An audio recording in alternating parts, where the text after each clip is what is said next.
She's tried writing, therapy, even a pet-sitting business, but nothing seems to stick. Laughter rippled through the room like broken glass. Glasses clinked. The champagne sparkled as my sister raised her flute and looked directly at me with that smile I knew too well. The one that looked sweet to strangers but cut deep to family. My face smiled back automatically. My heart sank through the floor. "Oh, Lila," she continued, her voice dripping with fake concern, "maybe you'll finally get it together before you hit 30. Her fiancé glanced at me, then back at her. The room fell into a strange, thick silence that made my skin crawl. Then he turned to me, his voice clear and steady. "Is that true?"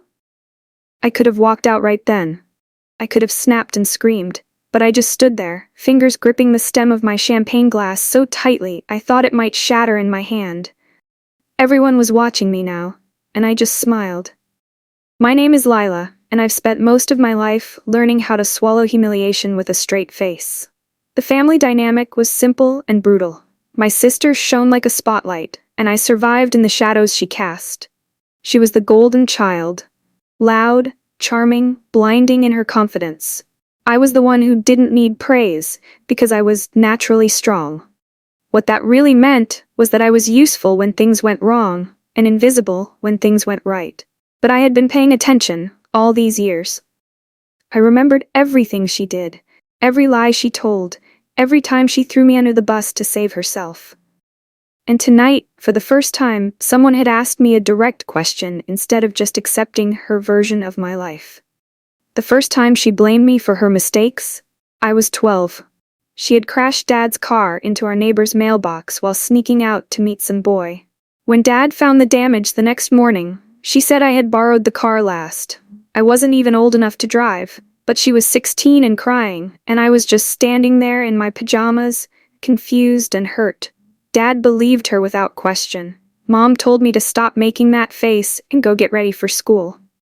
I learned that day that the truth didn't matter as much as who told the story first and loudest. When she got caught shoplifting makeup from the mall in high school, she claimed I had dared her to do it. When she failed chemistry and needed someone to blame, she said I had distracted her during her study time by playing music too loud. I believed back then that if I stayed quiet long enough, they would eventually see through her lies. I thought truth had a way of surfacing, like oil on water. I was wrong. They saw problems getting solved and moved on. My silence became agreement in their minds. Her jokes about me weren't really jokes. They were surgical strikes dressed up as family humor. Lila's just shy. Lila's too sensitive. Lila's so emotional about everything. Each comment was small enough to excuse but sharp enough to draw blood. The family didn't see abuse. They saw comedy. They saw Maya being Maya. Dramatic and funny and a little mean sometimes, but that was just her personality. I was supposed to laugh along. And I did, for years, because fighting back only made me look like the problem. The engagement party wasn't the first time she had set me up for public humiliation. For months before tonight, she had been seeding the narrative about my so-called failures to anyone who would listen. "Oh, Lila, she's figuring things out," she would say with sympathetic head tilt that made her look caring to outsiders. Translation, she's failing at life, and I'm being patient with her. But I wasn't failing. I was finally waking up to who she really was, and I had started documenting everything. The day she stole my work was the day I realized this wasn't just sibling rivalry anymore. It was sabotage.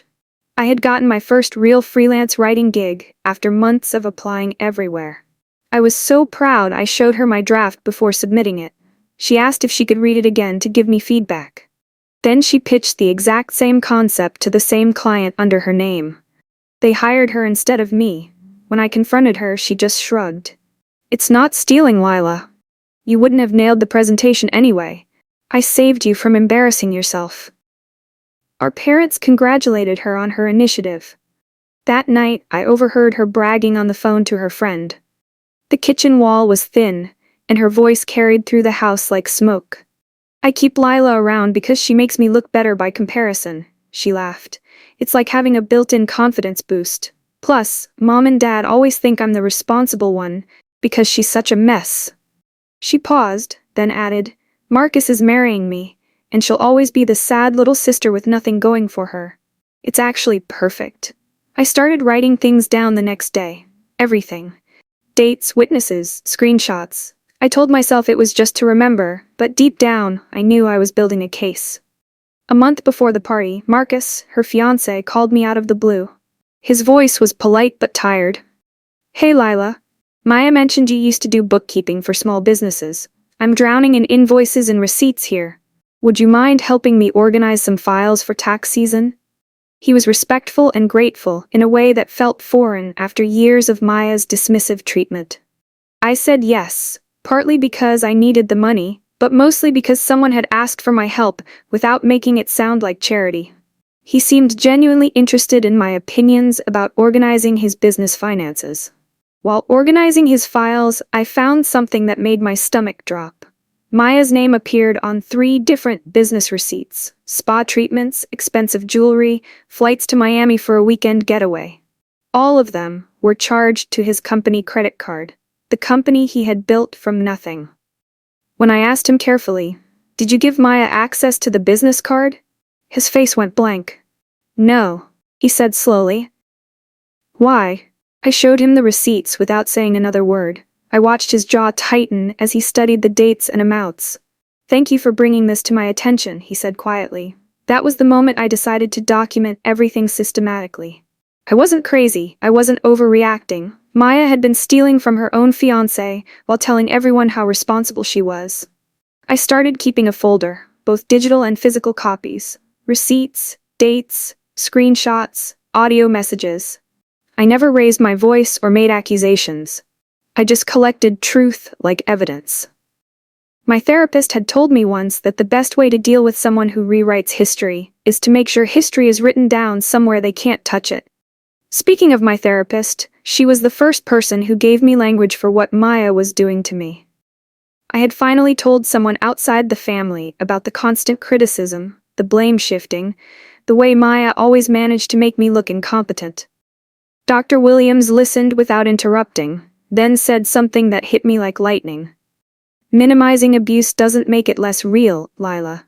It just makes you easier to control."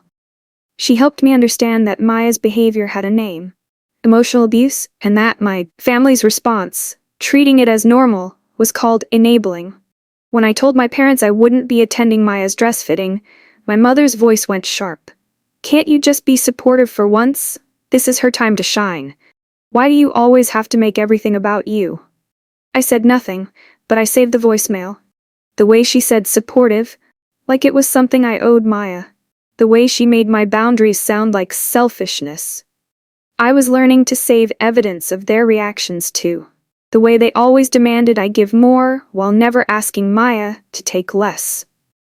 The wedding planning group chat was a masterclass in Maya's manipulation tactics. She would assign me tasks, while making it sound like she was doing me a favor.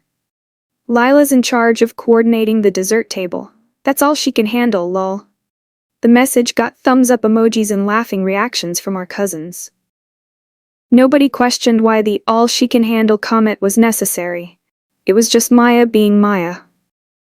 I sat on my bed reading that message and felt 14 years old again.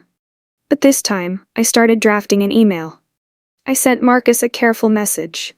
"Not trying to stir up drama, but you should probably double-check the business card statements from the last 6 months. She might have misunderstood the boundaries around company expenses." I kept it neutral and factual. No accusations, just a suggestion. He replied within an hour, "Thank you for looking out for me." That was all he said, but I felt something shift in the air, like a storm building on the horizon.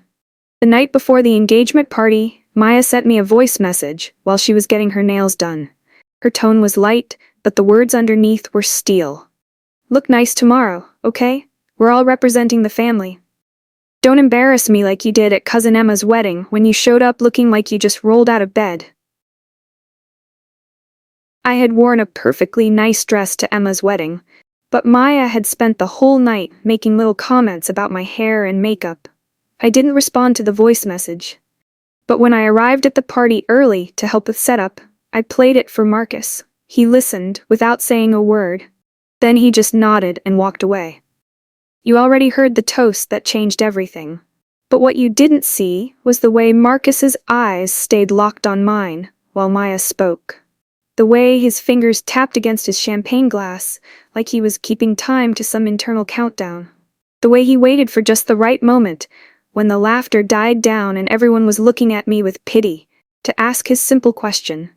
Is that true? 3 words that cut through years of Maya's carefully constructed narrative, like a blade through silk. I didn't try to explain myself to Marcus. I didn't defend my choices or justify my so-called failures. Instead, I pulled out my phone and handed it to him. 1 text message thread, 1 screenshot of the business receipts, 1 voice recording of Maya talking about keeping me around to make herself look better. He scrolled through everything while the party continued around us. His face stayed perfectly blank, like a poker player holding a winning hand. Then he stood up slowly and said to the room, "I think Maya and I need to have a family conversation, privately."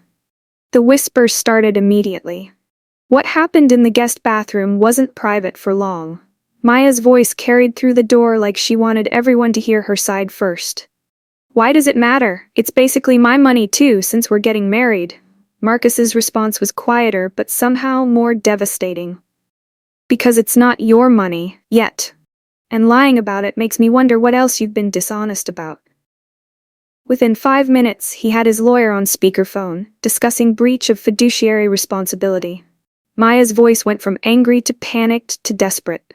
The party guests pretended not to listen while hanging on every word. My parents still tried to make this somehow my fault. My mother cornered me by the coat closet, her face twisted with embarrassment and rage. "You just couldn't let her have her moment, could you? You had to ruin everything with your jealousy and your lies." I showed her the receipts on my phone. Her hand trembled as she scrolled through the evidence, but she still whispered, "She's your sister, Lila. Family protects family." I looked her right in the eye and whispered back, "She stopped being my sister the day she decided to use me as a stepping stone." Marcus didn't call off the engagement that night. He was too smart for a scene that dramatic. But he did freeze Maya's access to all of his accounts. He spoke to his lawyer about financial agreements, and he told Maya he needed time to process this betrayal. The room had gone dead quiet. Half the guests had already started gathering their coats. But he invited me to stay for dinner. "I'd like to hear more about your bookkeeping business," he said. "I think I might need ongoing help." Maya left early, claiming she felt sick. Nobody tried to stop her. The family group chat fell completely silent after that night. No follow-up calls demanding I apologize. No guilt trips about family loyalty. No attempts to smooth things over like nothing had happened. For the first time in my life, I was the one they couldn't guilt into backing down. I had evidence they couldn't dismiss and witnesses they couldn't control. And it scared them. Marcus called me 2 weeks later. His voice sounded lighter somehow, like a weight had been lifted. "I ended things with Maya," he said simply. "She cried and screamed and denied everything at first, but I had the bank statements pulled and the evidence was overwhelming." He paused, then added, "I realized something, Lila. You weren't trying to hurt her when you showed me those receipts. You were trying to protect me. And probably trying to protect yourself too." Then he thanked me for having the courage to tell the truth when nobody else would.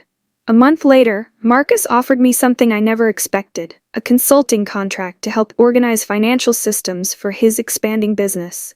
He said he trusted my eye for detail and my integrity.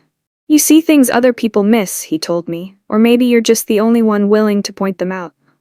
I accepted the offer quietly. No social media announcement, no family drama, just a clean contract and a fresh start doing work I was actually good at. For the first time in years, someone saw my skills instead of my supposed failures. Maya blocked me on every platform after the engagement ended. She told our parents and anyone who would listen that I had ruined her life out of jealousy. But I didn't ruin anything. I just refused to help her build her happiness on a foundation of lies and stolen money. She's still out there somewhere, probably crafting a new version of events where she's the victim and I'm the villain. The difference is that now I don't care what story she tells. I have my own life to write now, and for the first time, I get to be the author. If you've ever been in a situation like this, tell me in the comments what you would have done. Would you have stayed quiet to keep the peace? Or would you have handed him the phone?